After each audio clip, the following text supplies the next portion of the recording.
Prime Video and Amazon Studios are up to their old tricks. They are trying to stop criticism of the upcoming Rings of Power Season 2. They are doing it this time by copyright striking people doing reaction videos to their trailers. Before we get to this, I'd like to ask you, please hit that subscribe button, hit that bell for notifications so you don't miss any of our future videos here at the Trent Report.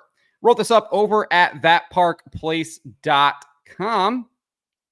And got this information from YouTuber Jonathan Watson, who runs the One Ring YouTube channel, very popular Lord of the Rings YouTube channel. And he shared that Amazon hit his channel with a copyright claim for his video reacting to the Rings of Power Season 2 San Diego Comic-Con trailer, which he put up on his website over 18 days ago.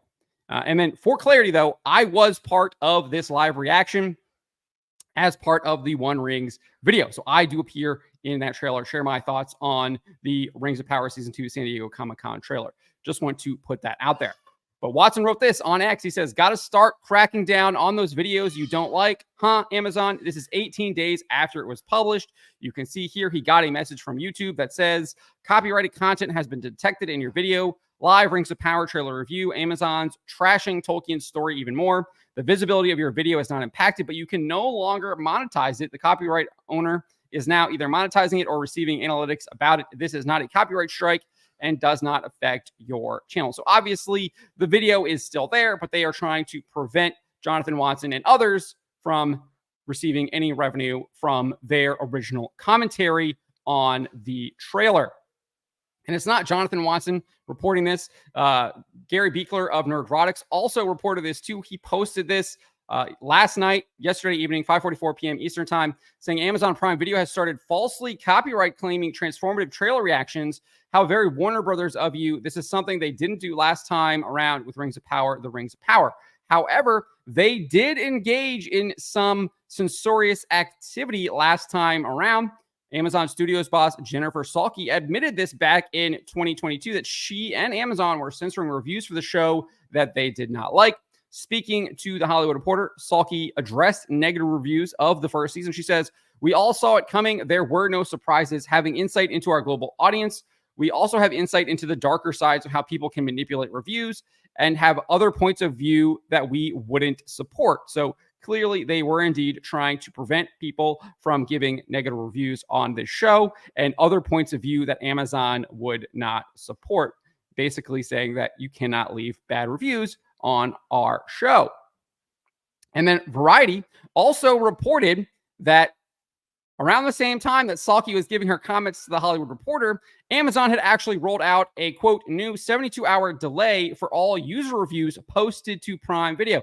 Just happened to coincide with the release of Rings of Power Season 1. Very similar to what we saw with how Rotten Tomatoes changed their entire review format with the release of Captain Marvel back in 2019.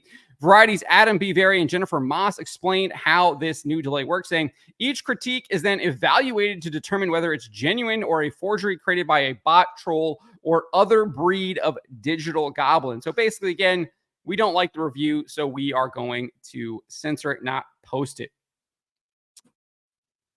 Furthermore, we also had this. Ryan Kinnell observed that Amazon was not allowing reviews for the show to populate on Prime Video until after the show had been on the streamer for over a week. He said this, 5 stars with 2 approved reviews for Rings of Power. Seems normal, right? Seems pretty normal with it being #1 in the United States right now that it would have 2 5-star reviews. Now, of course, if we scroll down a little bit here, we can see it's much more than just 2 5-star reviews. Right now, I think they are showing something like 44 reviews, which is still laughable. It's laughable because these are going all the way back to September 2nd, September 5th.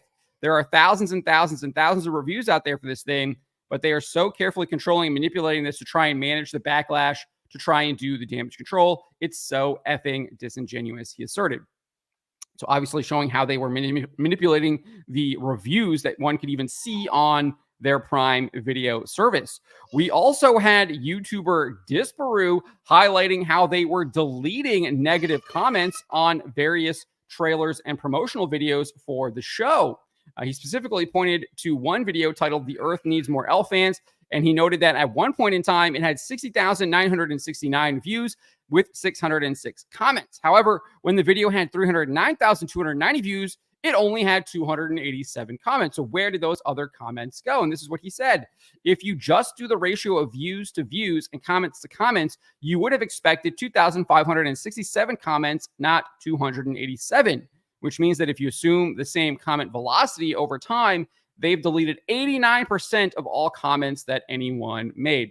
So this is not unheard of by Prime Video. They have been known to pull these shenanigans. This appears to be the latest version of this, obviously trying to disincentivize YouTubers from providing negative reactions to the show's various trailers. Obviously, we have this here from Jonathan Watson pointing to the San Diego Comic-Con trailer, which, again, I was part of. Then, obviously, Nerdrotic pointing out that they were doing this to others as well, seemingly indicating that they did potentially to him, or he's heard from other people that is happening. We obviously have evidence right here in front of us that this is indeed happening.